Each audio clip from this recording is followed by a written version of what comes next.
evening, ladies and gentlemen. We are live with, yet again, another episode of Empire State of Baseball. This is episode number 90, June 24th of the year 2024, airing on X, Instagram, YouTube, and powered by StreamYard.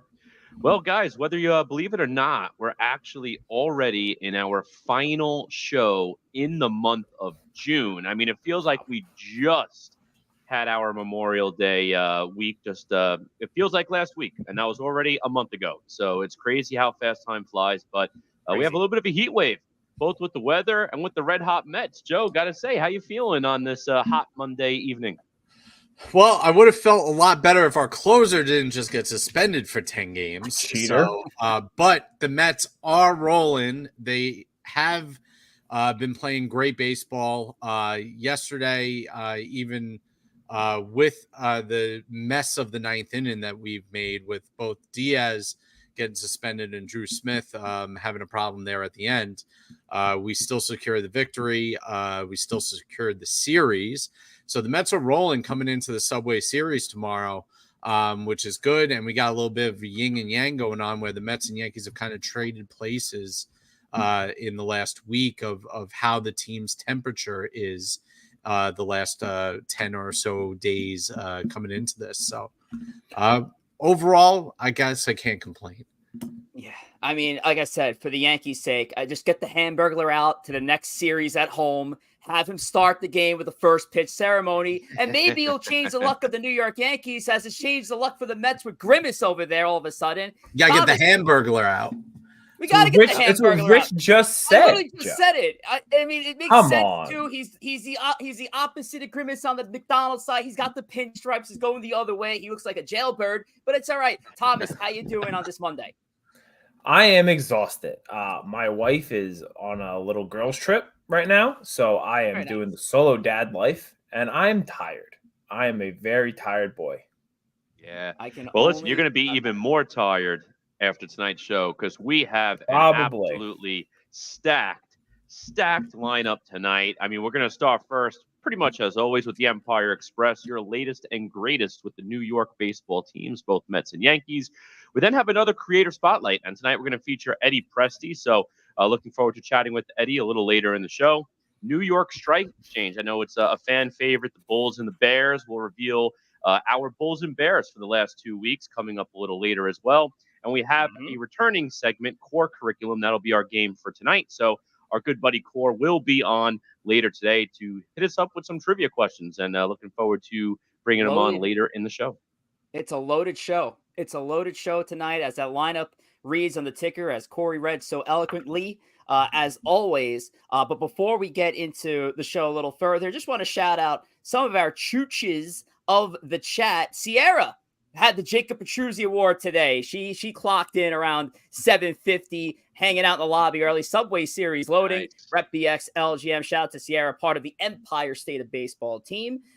We have HO. HO is back. Shout out to HO. We got Jacob Petruzzi. There he is. Smash that like and sub button on your way in, guys. Appreciate that one, Jacob. The Strike Zone, that's NFE. He goes live Tuesdays and Thursdays at 9:30 a.m. Eastern time. He's been interviewing a lot of former big leaguers, too. I saw he had a roundtable earlier with Bruce Maxwell and Brandon Puffer. So shout out to NFE and a shout out to Mike Mazza as well, who was hosting that show as well.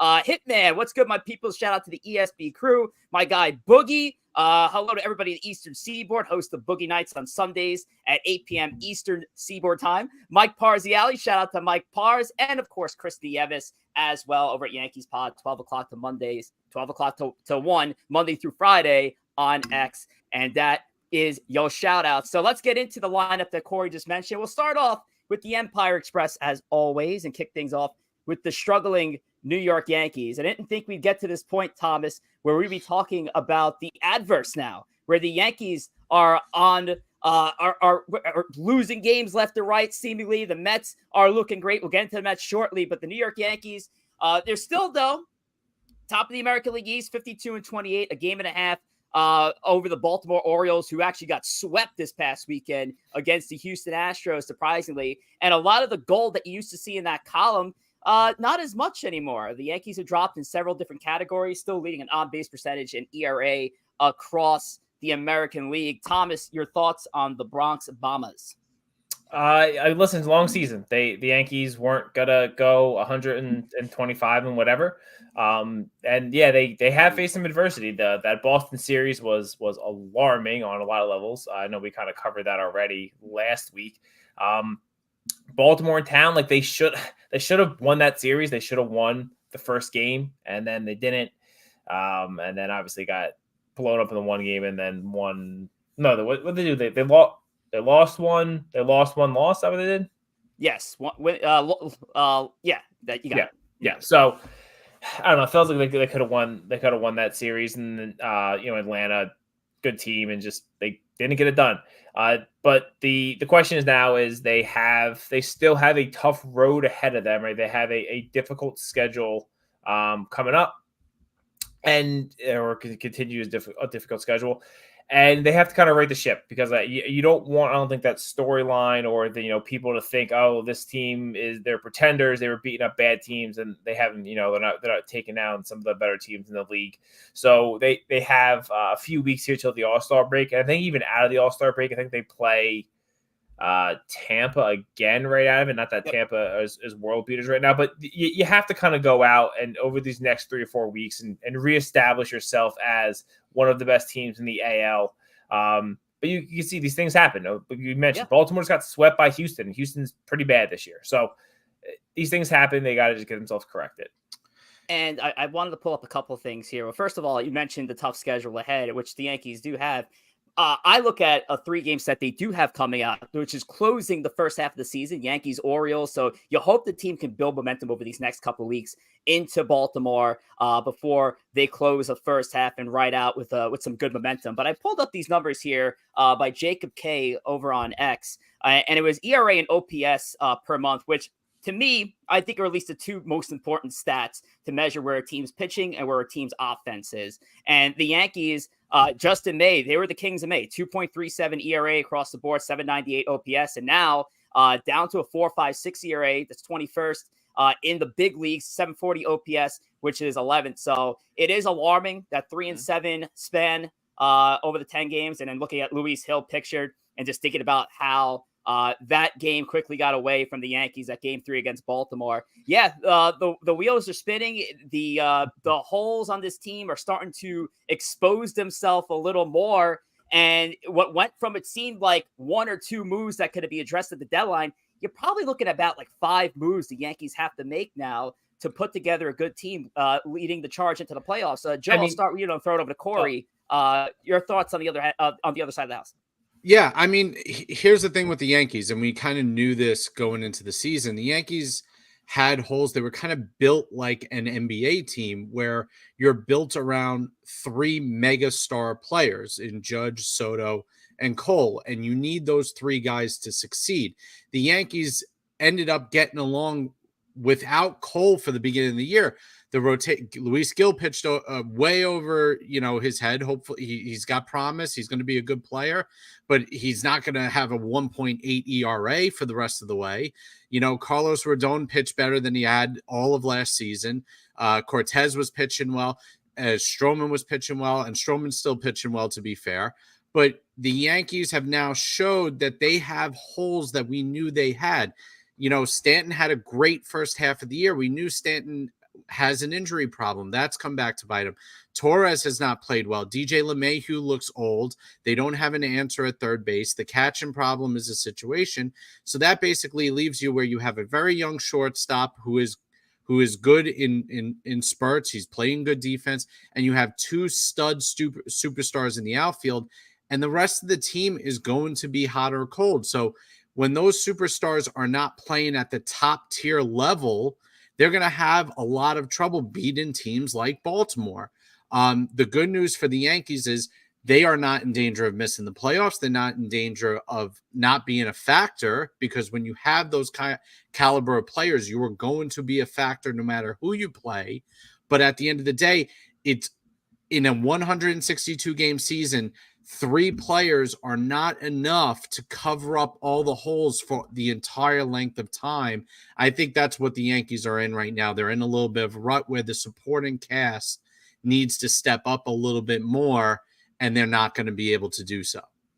Yeah, I think with the Yankees too, it's like I wanted to make a comment about it being the bats primarily, but I'm looking at the Yankees schedule for the last several weeks in June, and a lot of these losses were giving up a lot of runs. And we talked about it too when the Yankees were red hot, especially when you looked at those monthly standings in May. I mean, they were killing it across the board. A big part of that was the pitching, and you had a lot of guys who were overperforming compared to prior years, doing a really great job on the mound. Those guys, again, starting to trend a little bit back down to earth. You get Garrett Cole back, so that's obviously going to help. But, I mean, look at the Braves series. You gave up 8 on Friday, and you lost that game. You only scored a run. Actually, the next 2, all right, you won 8-3, and then you lost 1-3, so not too bad. But then you gave up 17 runs to the Orioles before that, a 7-run loss to the Orioles before that. The Red Sox series, you gave up 8 and 9 in the 2 games you lost. So the pitching, you're not getting that high-end pitching every night, which seemed like the Yankees were getting in the first part of the season up until the start of this month. And then at the lineup, too, you look at the June OPS. A big part of that, too, is the surge that Judge was on. Judge, keep in mind, for those of you who remember, he was at the top of our Bulls list for like 2 straight New York Strike Exchange segments, right there at the top with Luis Hill. What ended up happening?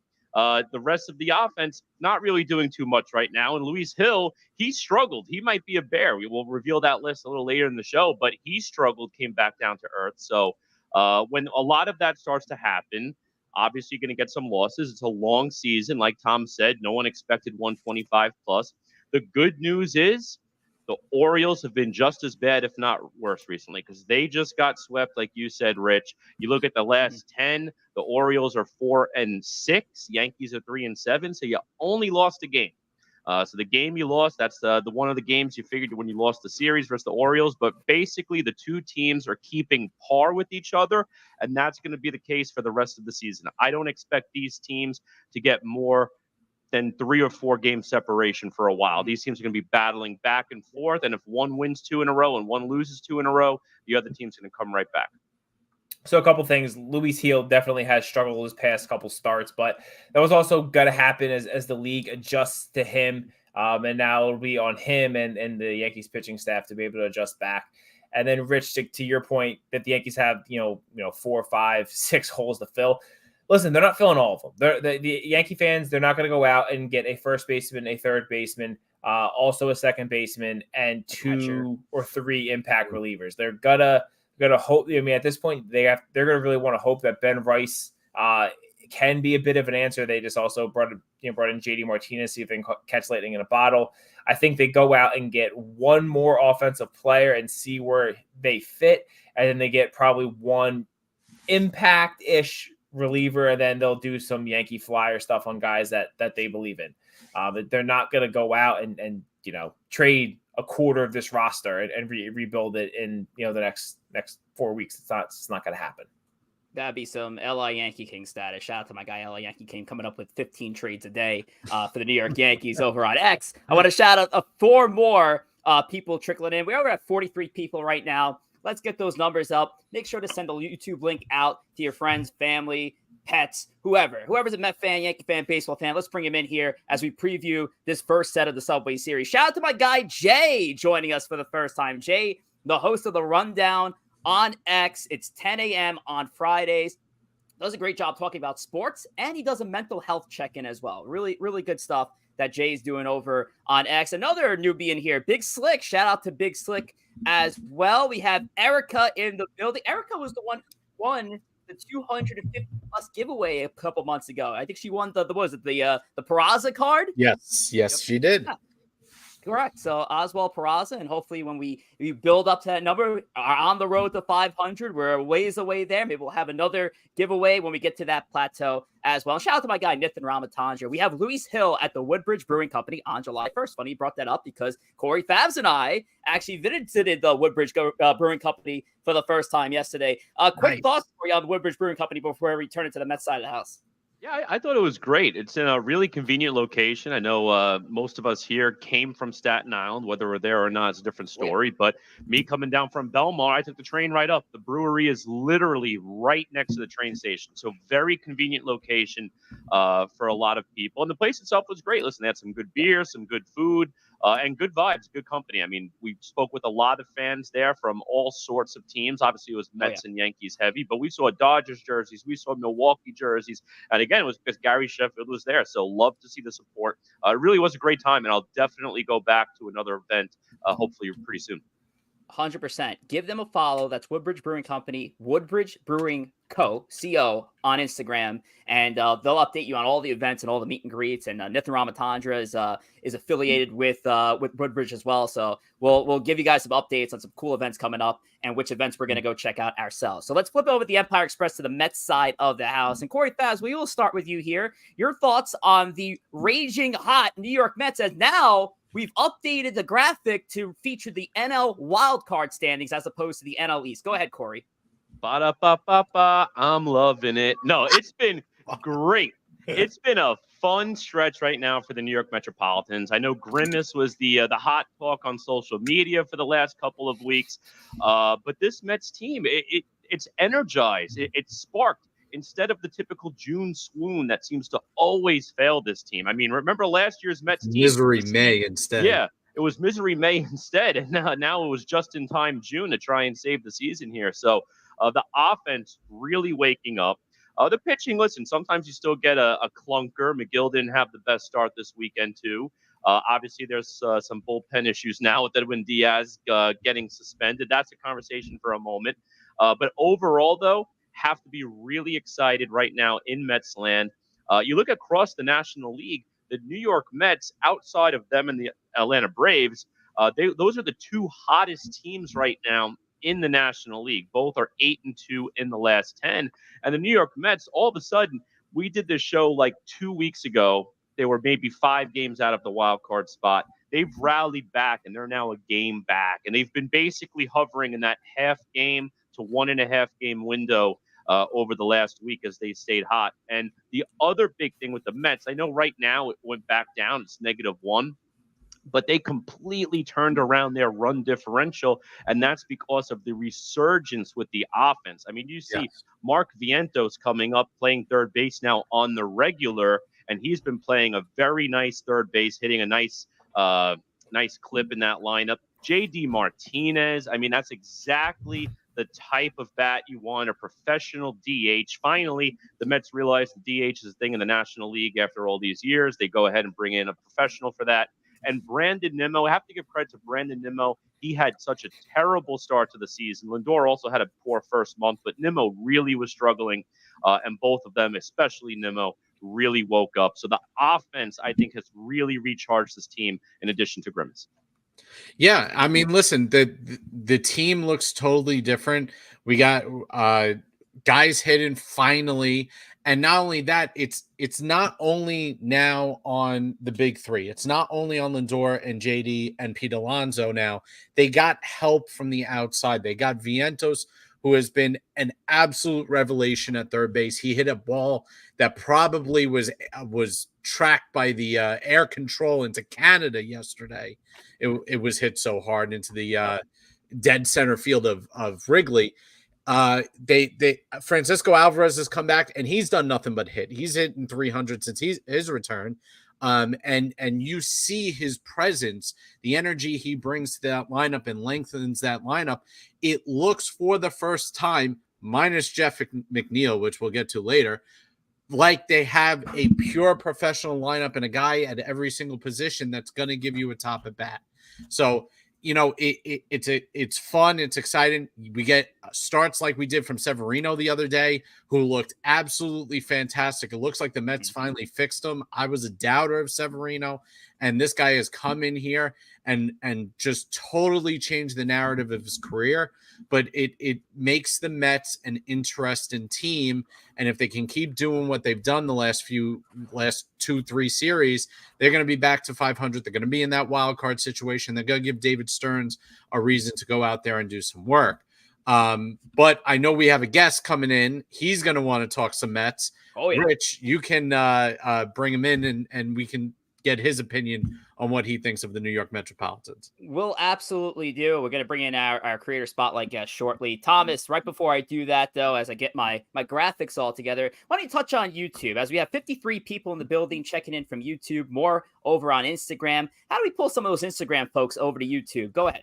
Well, if I have to explain to you how to go to YouTube, then I don't know, close this video and go ask your kid, because it'd be pretty bad if you can't figure that out. But we do appreciate whatever preferred platform you are watching us on, but YouTube is definitely the best place to check us out, to get involved in the chat, get your chats read out on screens. A lot easier for us to see those and put them up on the screen and that sort of stuff during the show. So head over to YouTube if you're not watching us there already. Make sure to like, share, and subscribe to the channel. Join the experience here. We have 341 subscribers currently. Again, Rich said we on the road to 500. Could we get there by the end of the season? Maybe. That would be awesome. Cool. And we did that giveaway for 250. I'm sure we'll have one lined up for 500 if and when we get there. All righty. I like it, Thomas. As you guys mentioned, especially Joe, it is time to bring in our creator spotlight guest, and just pulling up his card here. Yes, this is Eddie Presti, co-host of the Mets Evening Brew. Eddie, of course, affiliated with the Morning Brew Sports Network. It's our third Morning Brew Sports guest we've had on the creator spotlight bit, joining his co-host Anthony Rivera and Hector Beauchamp, the founder of Morning Brew Sports. And the Mets Evening Brew, as a reminder, it goes live Thursdays, 9 p.m. Eastern Time, 6 p.m. Pacific. There's the handles to follow Eddie and the crew over at Morning Brew. Make sure to give them a subscribe at Morning Brew Sports as well. But without further ado, let's bring in Eddie Presti. Eddie, what's going on? How are you, sir? Rose, what's up? Hey, how's it going, Eddie? Welcome to the show. Guys? Nothing much. How's it going on your side? I mean, look, for the Mets, I mean, what are we, since I think it's May 30th, 15-6. I mean, this team usually every single year in June, let's be honest, it's a June swoon. Yeah. But this year, I'm going to steal this from one of the comments in my show on the Mets Evening Brew. It's been a June boom. All right. Yeah. Finally, we are playing good in June. So I'm happy right now, but I'm still not 100% sold. All right. I'm not 100% sold. In order for me to start really believing in this Mets team, we got to exercise the ghosts of 2022, of that late September, early October, those ghosts that when we went into Atlanta and they basically robbed our souls and we never recovered from that. If we could catch those, I'm not going to curse because I know I'm not allowed. All right. If we catch those Braves from now until July 30th on the trade deadline, I will be a very, very happy person. Very happy. Well, I don't know who dropped the memo that we were a family show, but hey, you're the creator spotlight guest. You say whatever you have to say here, Eddie. It's an open. I don't know. Some people like to put a we try and keep it PG-13. We save the rated R stuff for the really bad Twitter spaces. I got you. Absolutely. Does the same thing to me. They're like no cursing in the first 15 minutes, so I can go back. Yeah. So listen, Eddie, what from your perspective, and you're saying you're not quite a believer yet. I think myself and Khoury would probably be in the same situation. What are you looking for the Mets, whether it be record-wise by the trade deadline, or what are you looking for Stearns to add to this team that's going to make you a believer that this team can actually challenge other playoff teams in the NL? Well, look, I mean, I think it's after the Yankees series. Hold on. So the schedule goes basically 2 Yankees, 3 Houston. And then after that, we got 4 at Washington, 4 at Pittsburgh, 3 home to Washington, 3 home to Colorado. We got to go I don't know. I want to say 19-5, 11-5 or something in that time span, something like that. Right? Wait, hold on. You are out of you. You think I don't know how many games they just pulled 19 19-5 is There's no way Joe did the math right there. No way. I don't care what the math is. 19-5? Yeah, if it's 26 games, I'll be impressed. Listen, by the time the trading deadline comes over, I want to be 5 games over 500. 5 games over. That's fair. That's a fair metric. That's a fair number. If we're 5 games over, then we buy. We go out, we buy. If we're under 500 at the deadline, then I'm probably going to be inclined to sell. But again, it depends how this National League is playing out. The National League is terrible. Yeah, they're awful. I mean, look. I mean, the Diamondbacks made the World Series with 83 wins last night. San Diego just lost Tatis for what looks like a while, a stress reaction somewhere. I don't believe in a single Cardinals pitcher. Nobody, but I don't think anybody believes in Washington. So I don't see anybody in front of us that is markedly better than the Mets right now. No, it's just the Braves, fellas, and that is my whole thing.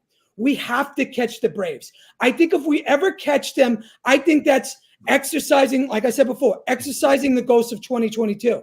Because to me, we've never recovered from getting our guts punched in. Those last 3 games in Atlanta, to me, the Mets their whole franchise has never recovered from that. Yeah. Scherzer and Bassett getting lit up, and DeGrom. At least DeGrom showed up for the San Diego series. He was the only one. Yeah, but we decided not to pitch him in the first game, but that's a story for another day. Yeah, and at least for right now, too, the Mets only 6.5 back, I think, from the Braves. So it's not like they're getting blown out of the water where they're already 10, 15 games back.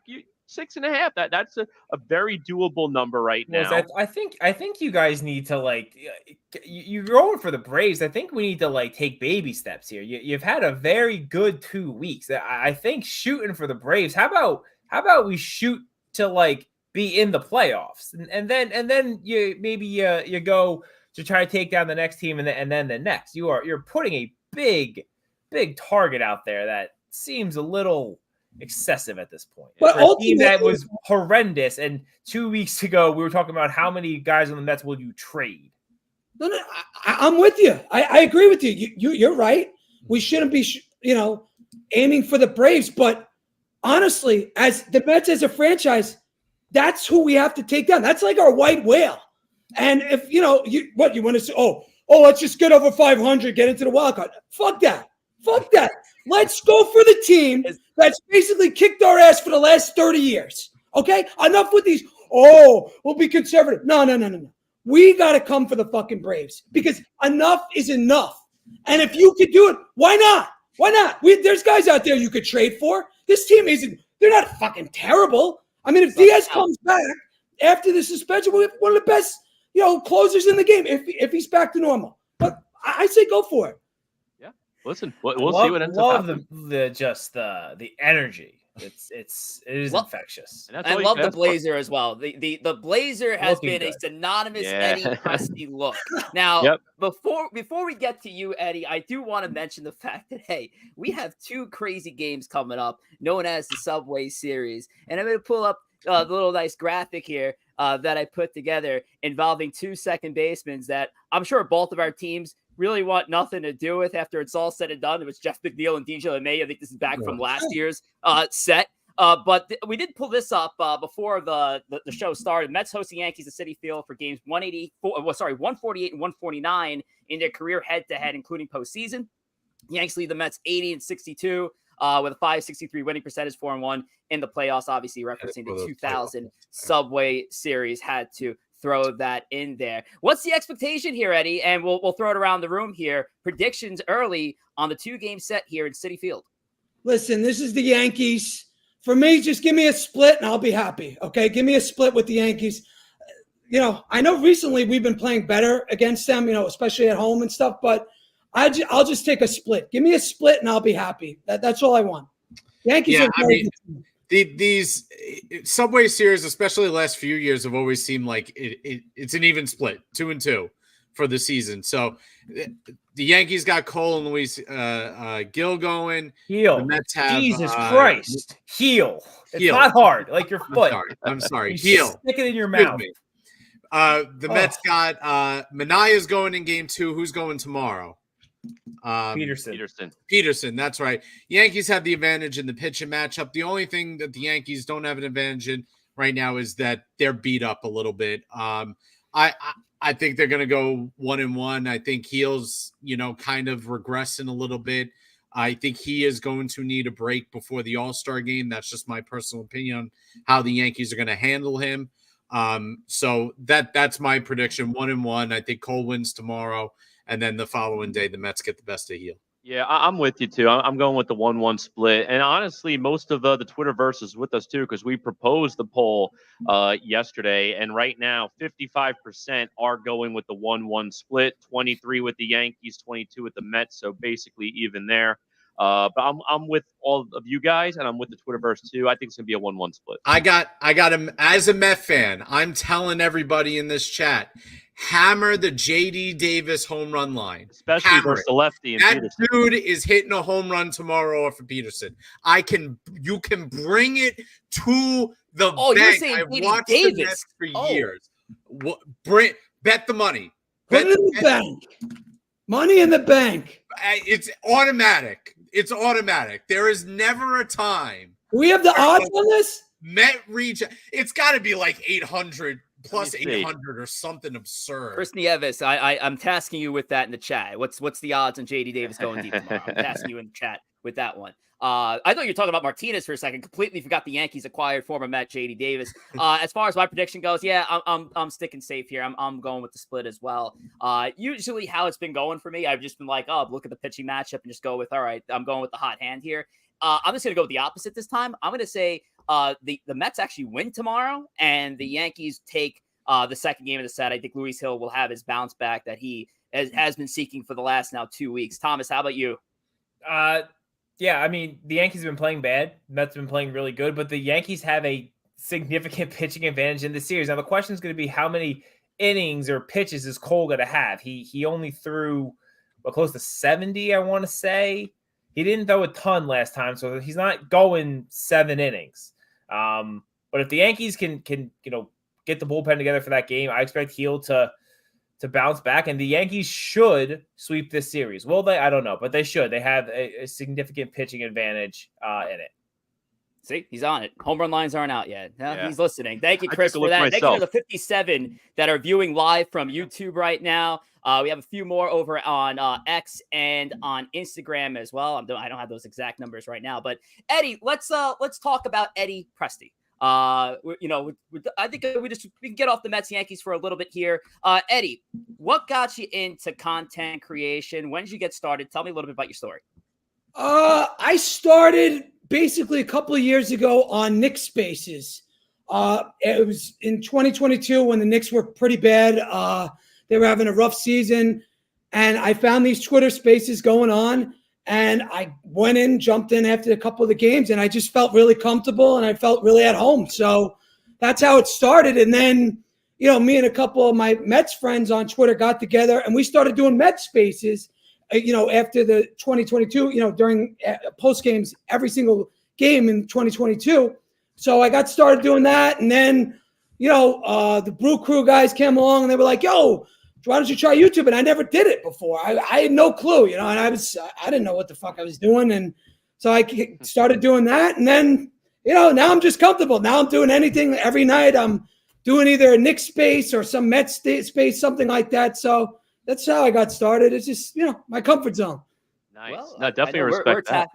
We're definitely tapping into the spaces, and Khoury, I'll throw it to you. You've seen how crazy these X spaces have gotten lately. It's weird to say. I don't even know if you call it Twitter Spaces, X spaces. I'm still trying to transition over to X here, but yeah, I mean, it's out of the content creators we've had on this bit. The three we had previous talked about their start with YouTube, with Spotify. You may be actually the first that said it really started with the X Spaces, and there's a lot of people in our comment stream who heard that, and that was music to their ears because they're all over the Twitter X Spaces. But Khoury, go ahead. Yeah, no, Eddie, I have to ask you too. And for those of you who don't follow Eddie on X, go ahead and do so. I have to say, one of my favorite things that you do post pretty regularly too are the mocked up jerseys and asking the opinion. Oh, what are your thoughts on this jersey? I've seen it with the Mets. I've seen it with the Knicks.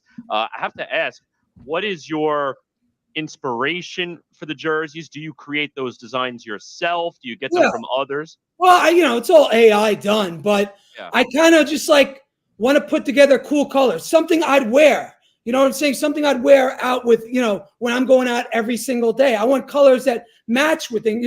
Orange and blue is cool and all, but come on, man, wearing orange and blue every day, it kind of sucks. So I want something that'll match my pair of Jordans or match my Yeezys, whatever, like something like that. So that's like kind of what I go for, like something I would wear every day.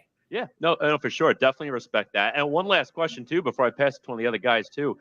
Mets this year introduced the City Connect jerseys. I know me personally, I'm not the fan of most City Connect jerseys, although I do think the Mets did a pretty decent job. What are your thoughts on the Mets City Connects? And what is your favorite City Connect in baseball? Oh, okay. I don't mind the Mets City Connect jersey. I really don't. I think they're nice. Once I got the background of it and understood everything, I came to like it. I love the hats. I love the helmets, how it's kind of like 3D. Yeah. As far as my favorite City Connects, I think I'm going to go with the Boston Red Sox ones, the Marathon ones. I think they're pretty cool because it's such a contrast from their normal jerseys. True. And, they had that whole thing with the Marathon years ago. I think that's an awesome tribute. So I'm going to go with the Red Sox City Connect jerseys.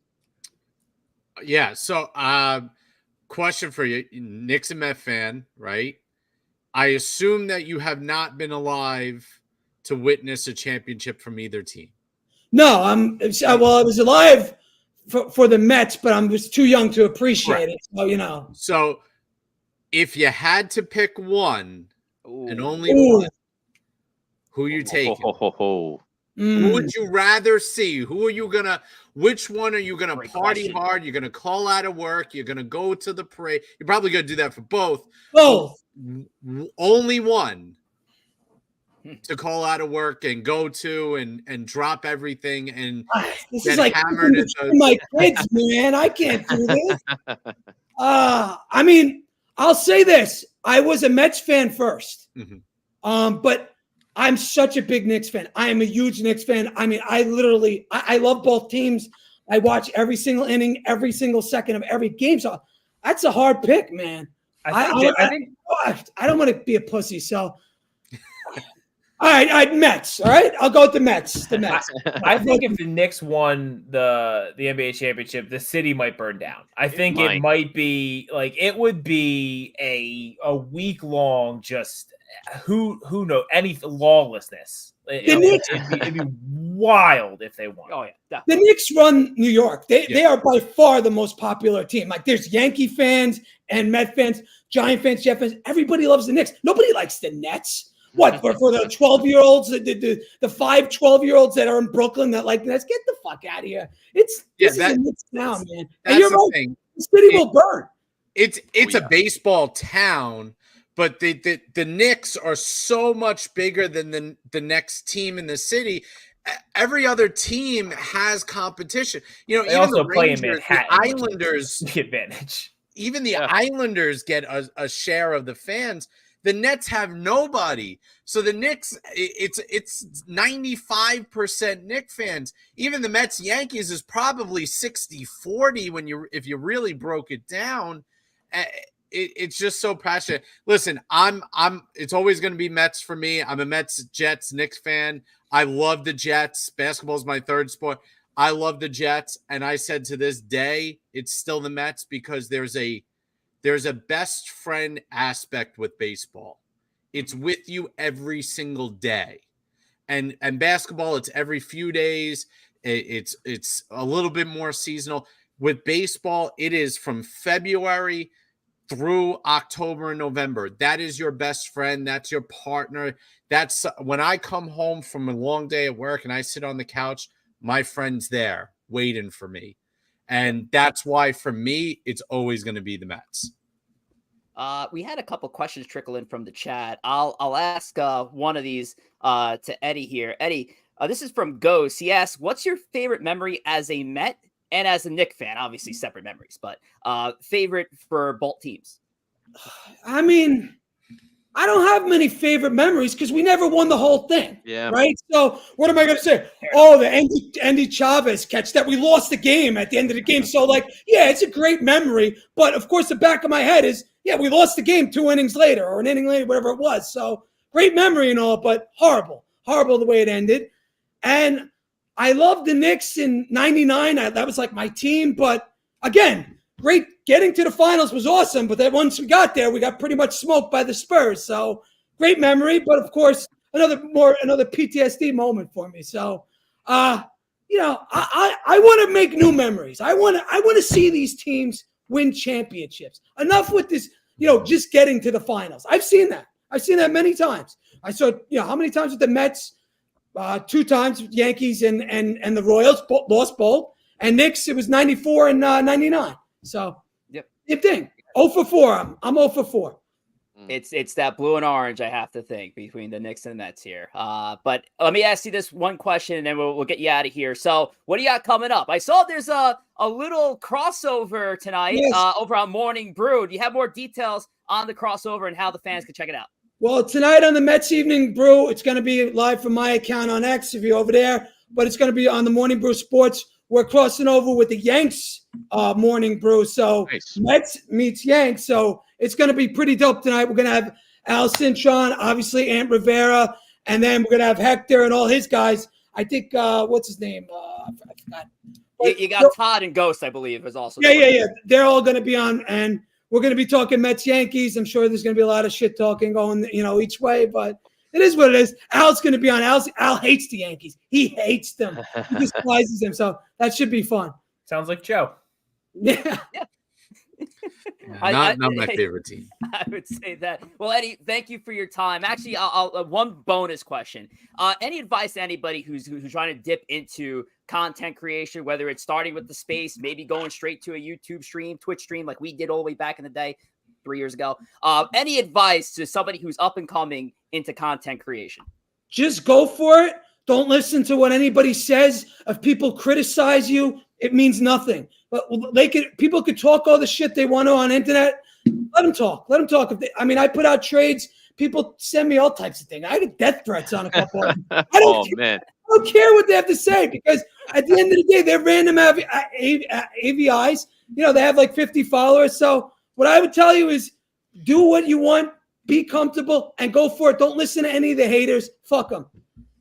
I love it. And we clocked that in at 10 even. So thank you, Eddie. Eddie. I curse too much, fellas. No, it's all good. It's all right. We just got to add the little TV14 to our show later on tonight when we post it. No, Eddie, thank you so much for your time. Really do appreciate it. And folks, just remember, as Eddie is heading out, we'll pull up his card one last time and send Eddie home. Make sure to give him a follow at Eddie Presti on X. That's Eddie Presti _ the Brew Crew Sports _ both on X, and then Morning Brew Sports for the full crew on Instagram. Make sure to give them a subscribe over on YouTube. And the Mets Evening Brew goes live on the Morning Brew Sports Network Thursdays, 9 p.m. Eastern time. Eddie, thank you so much, sir. Take care. Thanks a lot, Eddie. Thank you, Eddie. Take care.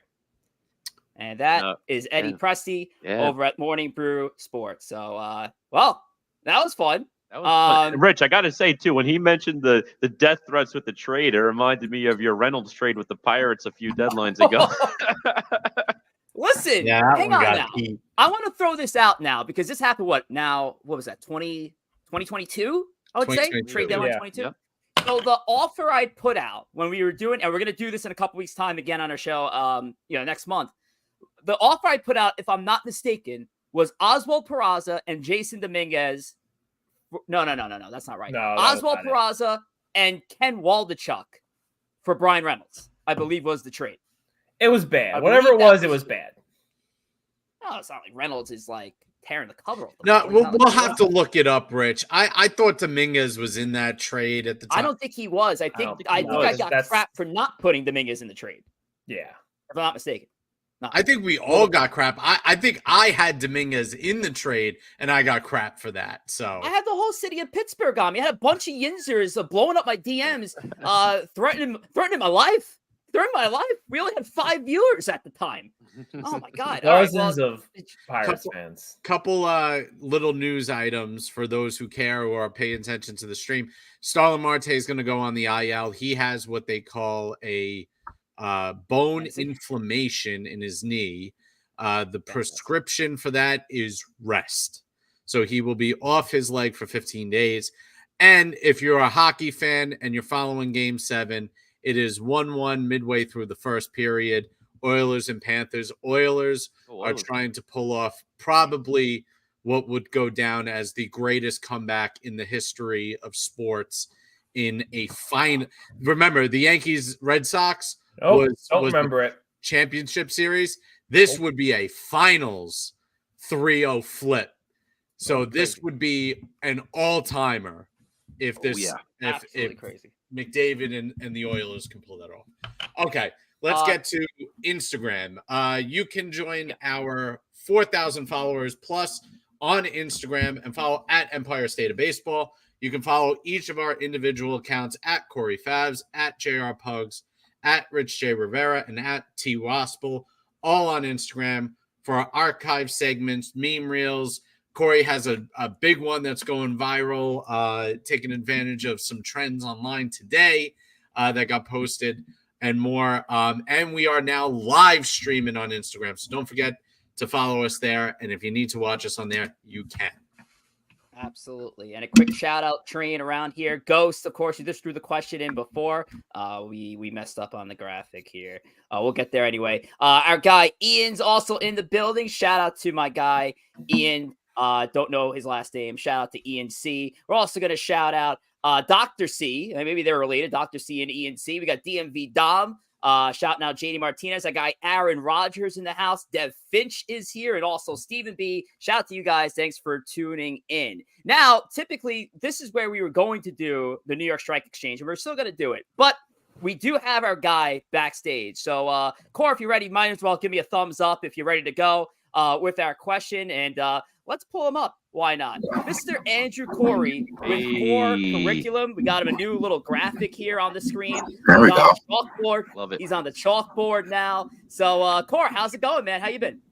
Good. Hanging in there. How are you guys? Good. We're doing good. Loving this Mets run, Khoury. Loving it. They're red hot, like the weather. Playing great. Gotta just keep taking the games in front of you, though. Just That's it. Keep Win 2 out of 3, series. 3 out of 4. Yep, win the That's series. the mindset I'm looking for. And we can't get too above ourselves. 100%. On the ticker below, you can give my guy Khoury follow at Khoury_ on X and at _Khoury on Instagram. So just follow that ticker along. I know it's confusing. You just got to flip the underscore on each social media platform to get Khoury's socials right. But Khoury's here to ask some really just intelligent MLB trivia questions. And I'm going to have a question for Khoury himself after we get through these two. So Khoury, you ready? Let's get to it. Why not? All right. Question number 1. Go for it. So on June 13th, JD Martinez hit his 321st career home run for a walk-off versus the Marlins. It was actually his first walk-off home run of his career. His prior 320 homers is the 3rd most ever before a player's first career walk-off home run. Who are the 2 sluggers that took longer to hit their first walk-off homers? That's an interesting question. 3-strike system. I feel one was recent. I threw Jeter out there. I wouldn't say recent. Both of these players are retired. So it just, I guess, depends how you define recent. Depends how recent. I'm guessing. It's not Jeter, I guess. No, I mean, these players, their last years were 2018, 2016. Yeah. Oh, okay. Oh, wow. Jose Batista. Ryan Howard. Jose Batista is one. That's why I remember it. There we go. You were close, Joe. Not too far off with the recent. Yeah, that's why I remembered it. Because it was a Met, right? Yeah, that was his Mets year. Yeah. Yep. Let me see if I have the stats still. I think he did it in about 336. I'm so mad I said Jeter. I read this question wrong, and now I feel dumb. Yeah, I think you missed the slugger part of the question. Yeah, I just thought for some reason I disregarded that. I'm like, oh, it just took a long time to hit a walk-off home run. 2016. I did throw that guess in when Khoury was guessing his answer. Ryan Howard is not correct, right? No. Ooh, I was almost going to say him, too. Adrian Gonzalez. Not Adrian Gonzalez. Oh, good guess. Prince This Fielder. player he hit 408 career homers before it, and his last home run of his career was for a walk-off. Per Baseball Reference. Wow, that is a last one was a walk-off. And it's not Prince Fielder. And it's not Prince Fielder. It's not Adam Dunn. 2 Ks for me. Not Adam Dunn. Andrew Jones. Not Andrew Jones. The first base position you guys were around is correct. So. First base. They didn't hit enough home runs. Mark Teixeira. Mark Teixeira is correct. Ooh, Yeah. good Let's guess. go, baby. Good guess. Oh wow, Khoury, that's a perfect Really, question. Teixeira? That is elements of Subway Series right there. Yeah, I Yeah. love it. I like it. That was. Can't say it was intentional. But I mean, come on now. So a point for Khoury and a much needed point for me. But we do 2 of these per Khore Kurriculum. So let's get to the second one. Take it away. So Joey Gallo is the 6th all-time in at-bats per home runs in Major League Baseball. Minimum 3,000 at-bats for this stat. Who are the top 5 all-time in at-bats per home runs? Bonds, Ruth. Done. Bonds, correct. Yeah, Ruth. it's gonna be Bonds. Babe Ruth. Babe Ruth, also correct. Hank Ooh, you Aaron. got the point there. I think. Ralph Not Hank Kiner. Aaron. Not Ralph Kiner. Ralph Okay, Kiner is what- 10th all-time. What's the minimum at bats? 3,000. Harmon Killebrew. Harmon Killebrew is 11th all-time. Judge. Judge is in there. He's number 2. Tom taking 3 points here. Oh boy, boys. My God. So we've got 2. So Judge is number 2 all-time. Babe Ruth is 3. Bonds is 4. So you're missing number 1 and number 5. Hank Adam Aaron. Dunn.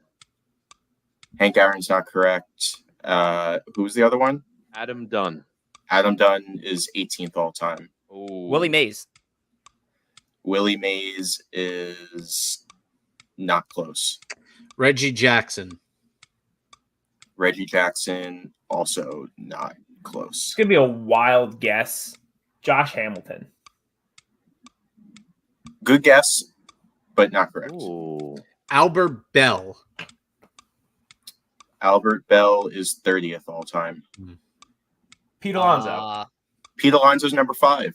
Wow. Wow. Oh, That's man. 4. That's 4. Tom's gonna sweep us Oh, here. man. Big Poppy. He's pulling away. Big Poppy, no. We're A-Rod. just missing Manny a number Ramirez. 1 player. A-Rod is not. He's number 24 all-time. Guys, you guys are picking guys who play too long. Sammy Sosa. No. So that's a pretty good guess. Mark McGwire. Mark McGwire, yeah. We got- Mark McGwire is number 1. 10, just under 11 at-bats per homer. I will take my 4 Judge points and to run. Alonso both on there. That's Wow. a good one. Yeah. Oh, I mean, they've hit like And if- 50 home runs a year. They've only, Yeah. it's at home runs per at bat. If they're not going to have the number when they retire. That at some point that pace is going to slow.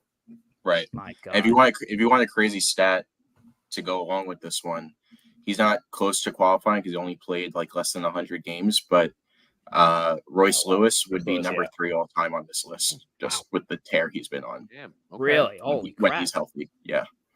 My goodness. A lot of legends here in the chat. Yep, but McGuire got the last one. I think I get credited for that one, right, Joe? Did I beat you to the punch there? I think I did. What, from McGuire? The McGuire one. Might have to No? go to the tape. All right, we'll have to go to the instant replay. You I go think to I got it tape. there. We'll go to the tape. But Khoury, thank you so much. Oh yeah, my question for you. How the hell do you come up with these questions? Because these are questions I don't even know if you could even Google to try to find them. I have to know how you get these, the stats for these. It's amazing. It's a lot of Twitter, a lot of X. See, if things happen, beat writers tend to find these stats, or Elias Bureau tweets something out. I guess my algorithm on Twitter, they kind of hit my feed, and I just kind of screenshot them and wait until my segment's up. Of course, got them hashtag MLB trivia ready to go. But Khoury, I appreciate you as always delivering the great questions. I don't appreciate you giving Tom this padding of a lead that I don't know if it's going to be. I don't know if Yeah, we're I going gave to be everyone able a fair to. chance. There was 5 points available. I don't even know if we're going to be able to usurp him at any point. He's got to be ahead by like 7 or 8 at this rate. So we'll check it out after. We got to check that replay on Joe. Khoury, thank you so much as always, bud. Yep. Thank you, Of Khoury. course. All righty. Take care, man. Andrew Khoury, again, give him a follow. Instagram X, always coming in with the great trivia and the great stats as well. We're going to do our New York Strike Exchange shortly, but before we get there, just wanted to shout out X. And over on X, we have about, I think at this point, over 3,100 followers. So we got to update that ticker. But make sure to give us a follow if you haven't already at ESB Podcast. Give everybody individually a follow at G Khoury for Corey, at JR Pugs for Joe, at T Wospil for Tom, at Rich J Rivera for your boy, and our subsidiary accounts as well at ESB NYM if you're going to follow Corey and Joe's side of the house, or at ESB NYY, where originally it was just me and Tom doing the majority of the post, but now we have a third member of the ESB NYY team, and that is Sierra, who's checking in from the chat, also the co-host of our space later, that is Extra Innings. So shout out to Sierra, who's officially a part of the Empire State of Baseball team. All right, speaking of Sierra, it's now time for her favorite bit on the show. And this is where we're going to close the show with our bi-weekly New York Strike Exchange. Now, fellas, I know typically I throw it around the room to reveal the Bulls and Bears, but I personally would like to start off with the Bulls. And as we saw, we were a couple of weeks ago, or maybe a month ago at this point, there was one Bulls list that had all Yankees. All Yankees. It was crazy. And now, a month later, we flip it to one that looks like all Mets. And it has to be all Mets because it's Grimace. It's Grimace 1 through 1.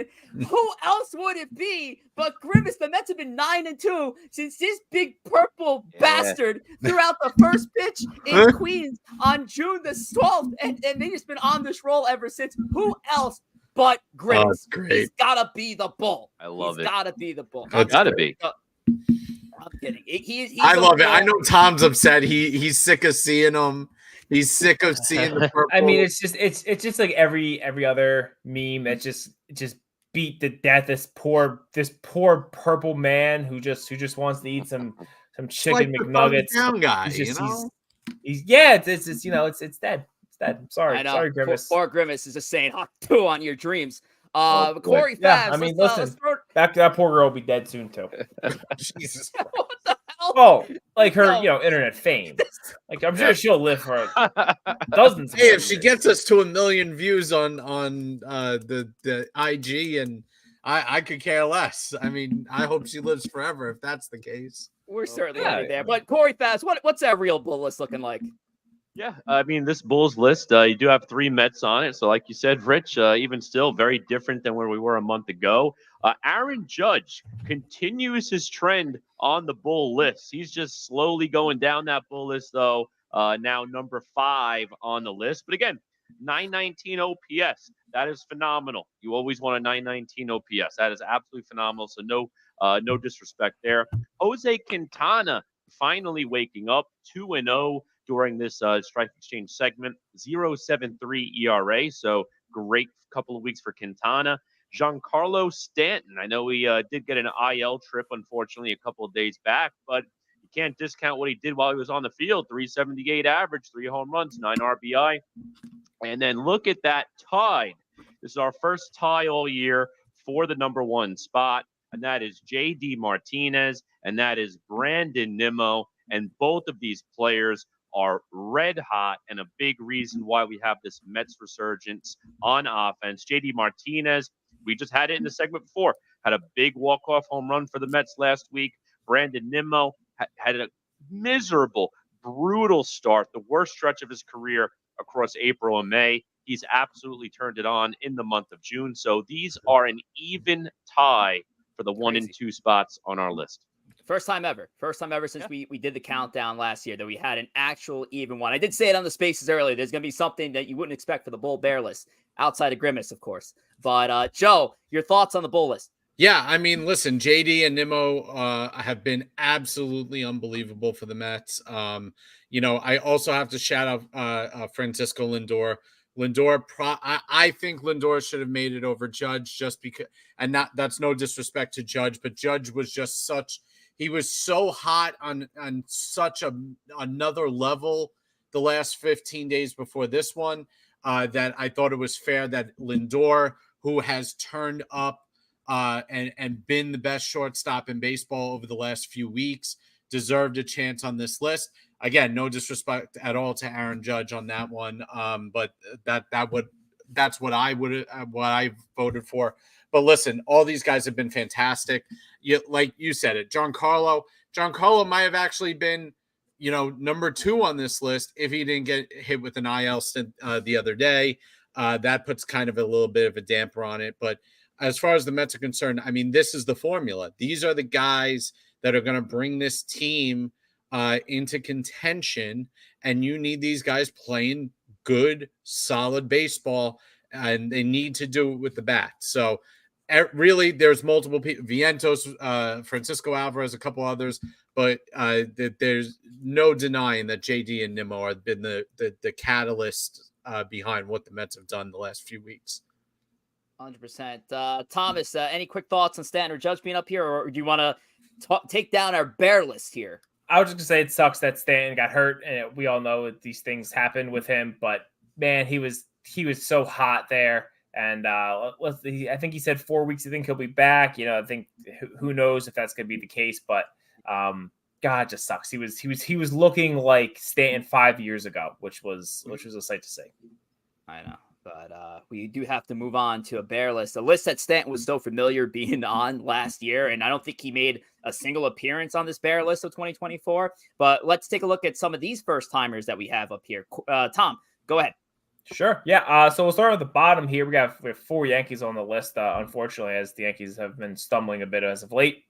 Number 5, we have no one's favorite second baseman, Gleyber Torres, who has been struggling again. Number 4, Jose Trevino, whose offense has not been good, but his arm has been worse. I think I mentioned last week there are little league pitchers who throw harder than Jose Trevino. He's being exposed. Number 3, we have another no one's favorite second baseman, or sometimes he plays first or third, DJ LeMahieu, also struggling mightily here. Number 2, just another second baseman that no one likes, Jeff McNeil, this time on the Mets side of things. He's been worse than the Yankees second baseman, so sucks to suck, Jeff. He's up here. He's been bad. Number 1, Clay Holmes, after having the start to the season that was perfect. He has really struggled as of late, giving up home runs, also something that he normally doesn't do. And the Yankees got to hope that they get him sorted out sooner than later, because if not, that thin bullpen could be even thinner if Clay can't get back to his top form. I'll throw it over to Joe or Khoury to talk about Jeff McNeil, but I will say this, looking at the list and seeing the 4 Yankees up there, Clay Holmes is the one that does hurt the most. Not only the fact that he is at the number 1 spot, but he was arguably the best closer in the game to start off the 2024 season for the first month and a half, it seemed. A 0 ERA. He looked great up until that one game in Seattle. Then he sort of was finding it again. But this last stretch run has been abysmal, and it's definitely becoming a worrisome for Clay. Now, do I still think the Yankees leave him in that spot or keep him in a high leverage role? Absolutely. We've talked about the relief position. They have no choice. Yeah. You have no choice, but the closer's role is not built like it used to be, where it seemed like every single team had a legitimate closer at the back end of their bullpen. You can look across baseball and see some of the great closers from last year are not having a great 2024. And some are cheaters. Even worse than Clay. So, Joe. Also, real quick, Sierra Hitman. Listen, if you just go on to Twitter and you type in Gleyber, you will see a lot of people who do not find him. Yeah, but you said all due respect, Thomas, you did say nobody. You said no. Well, I mean, listen, I think Sierra's lying to herself. If that's her favorite player. I mean, Aaron Judge plays on this team, Sierra. I mean, come on, you got to have a little better taste there. Boy, I also want to love Gleyber, but you do realize she has the microphone in about 15 minutes, and she's gonna roast your ass. Listen, go for it. I'm with Tom on this one, guys. It's time. Gleyber's time as a Yankees coming to an end. He's not consistent. And listen, I'm going to say the same thing about Jeff McNeil right now. His time's up as a Met. It's about over. The difference between the Met and the Yankees right now is the Mets might have an actual replacement for McNeil in the minor leagues getting ready. The Yankees really don't have a replacement and they kind of have to ride it out. but Gleyber's been awful, guys. So has Jeff, and so has DJ. Doesn't have an extra base hit this year. I couldn't believe that when I heard that. But listen, he's played 3 weeks, but yeah, we'll save the Gleyber talk for the Twitter space. I know I'm going to catch strays for that one. 100%. Jeff McNeil, it's over. It's over for him. It's time. His time's up. The Mets are either going to put him on the bench permanently for the rest of the year and try and find a partner for him in the offseason, or they're just going to flat out release him and eat the money. Cohen has not shown an issue doing that, and he has become so lost that I don't think the Mets are the team that can salvage any kind of production out of him. I agree. He needs a fresh start. Somewhere inside of him is a good ball player. Somewhere inside of him is a guy that can bat 320. It is not going to be with the Mets. It is not going to be there. And I give him credit. It's not his fielding hasn't suffered. He still hustles everything out. All of that. The fact of the matter is he cannot hit and play for this team anymore if they have aspirations of being in the playoffs. Yeah. Would you trade him for Gleyber Torres right now? You know what? I think that I don't think the Yankees contract wise, no, yeah, obviously it wouldn't make sense because I don't think the Yankees would do it. I think there's more you can get out of Torres. But you could trade I'll put it to you this way. If the Mets and Yankees swap McNeil and DJ with the contracts left, that would probably match up pretty well. Sign me up. 100%. Yeah. I think I will drive DJ to Queens. Yeah. I will drive him to Queens. It'll be a I'll just say quiet this car about ride. DJ LeMahieu real quick because I wanted to make some comments on here. DJ I had as my personal number one on the bear list. He's been useless for this Yankees team. And I know we're giving Gleyber a lot of crap right now. And Joe just mentioned Gleyber's time as Yankees done. Yeah, after this season, because there is no internal upgrade. And honestly, there's no realistic external upgrade either. You're stuck with Gleyber as your second base for the rest of the season. DJ cannot be that guy. At 36 years old, he can't hit for to quote Eddie Presti, shit. He can't do anything. He's a worthless player. And at this rate, we knew how this contract was going to pan out when he signed it. We knew at this tail end of his career with the last 2 or 3 years left, it was going to be rough. He is a glorified bench piece at that. And the problem is I keep seeing him in the starting 9 almost every day. I can't take it anymore. This might be the last year for DJ as well. The Yankees would be willing to cut 2 years at DJ LeMahieu. I can see it. They did it with Aaron Hicks and his contract was kind of similar. They could do it with DJ at the end of the season. Corey, go ahead.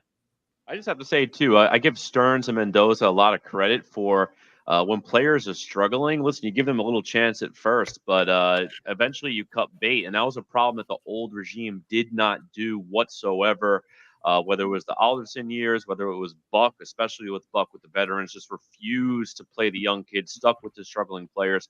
I give Stearns and Mendoza a ton of credit because they brought up Jose Iglesias, and as soon as they called up Iglesias, this Mets team completely turned it around. I mean, listen, it's not a big sample size, but you're taking a batting title champion in Jeff McNeil, who's been terrible now for 2 seasons, and you put it with a veteran player in Iglesias, who was red hot in the minors. A lot of people thought he should have made the team out of spring training.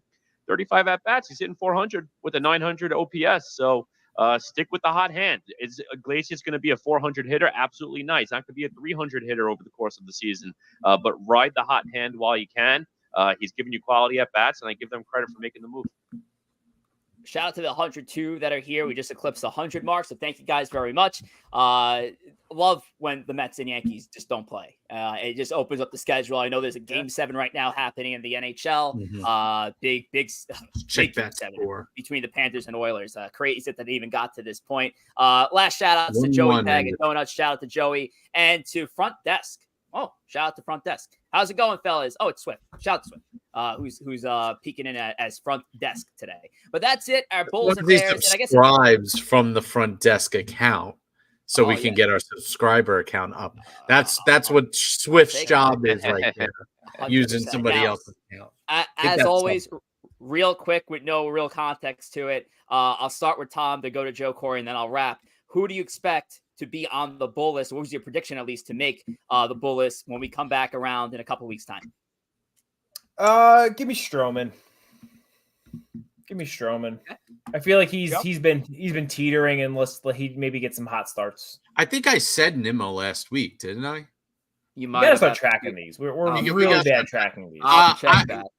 I'm gonna go with Luis Severino as I hope my wife's all right. She just fell or something upstairs. I think Luis Severino, he absolutely shoved the other day.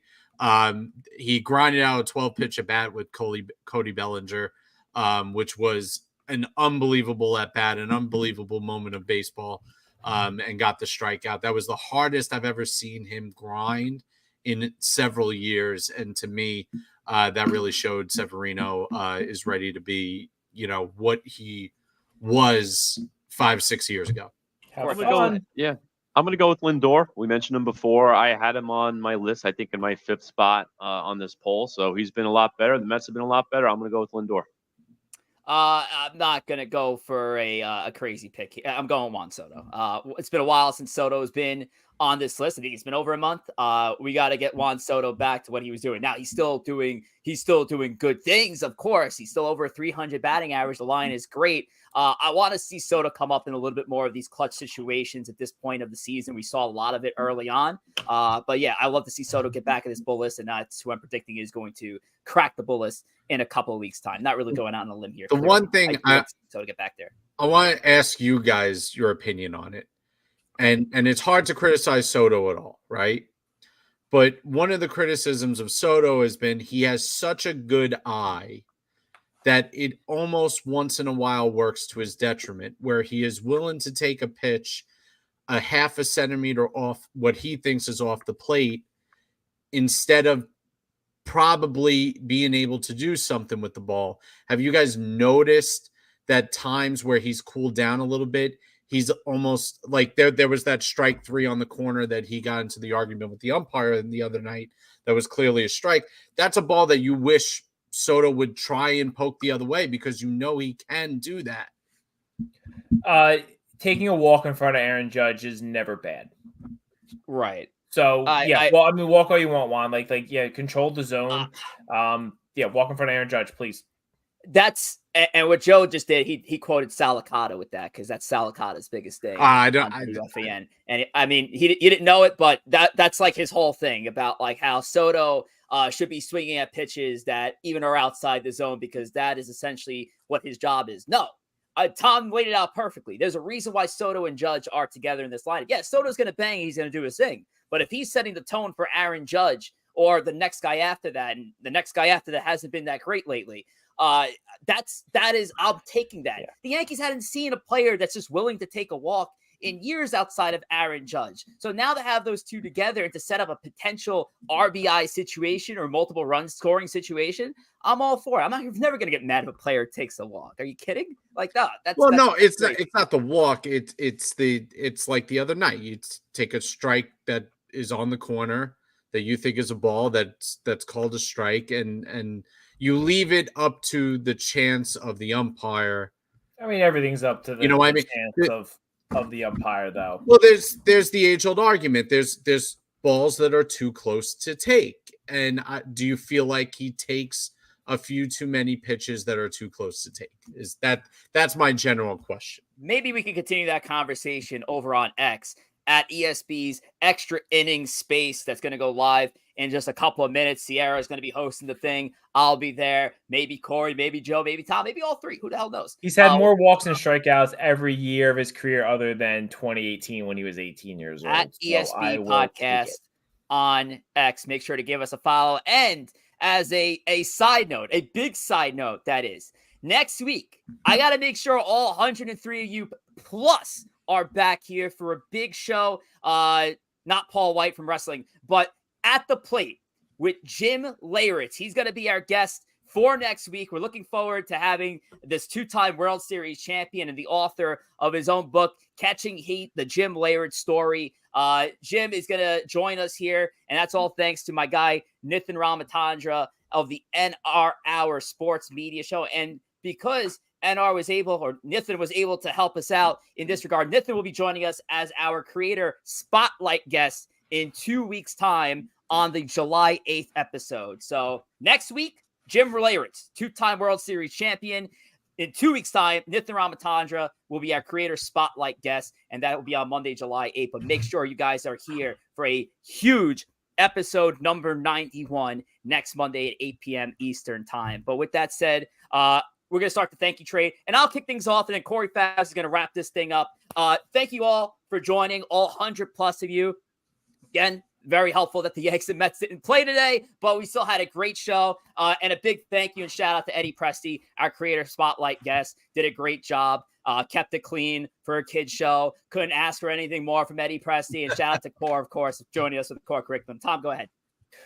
Real quick homework assignment if anyone's interested. If you have, I think it was on Peacock. The miniseries is 90s Yankees. It's a 3-episode miniseries. Jim Leyritz is featured in it. Wild story if you're a Yankee fan. It's a story I've never heard, and I would suggest watching it before the show next week. Yo, thank you to Eddie for tuning in, and I'm going to go watch Game 7, and I'm thankful for a Game 7 in hockey. I'll also see you on the spaces. I want to thank all of you. I want to thank Eddie, Khore, the fans, everybody for tuning in. That's it. We're going to wrap up. If you want more talk, head to X. See you next week. Take care.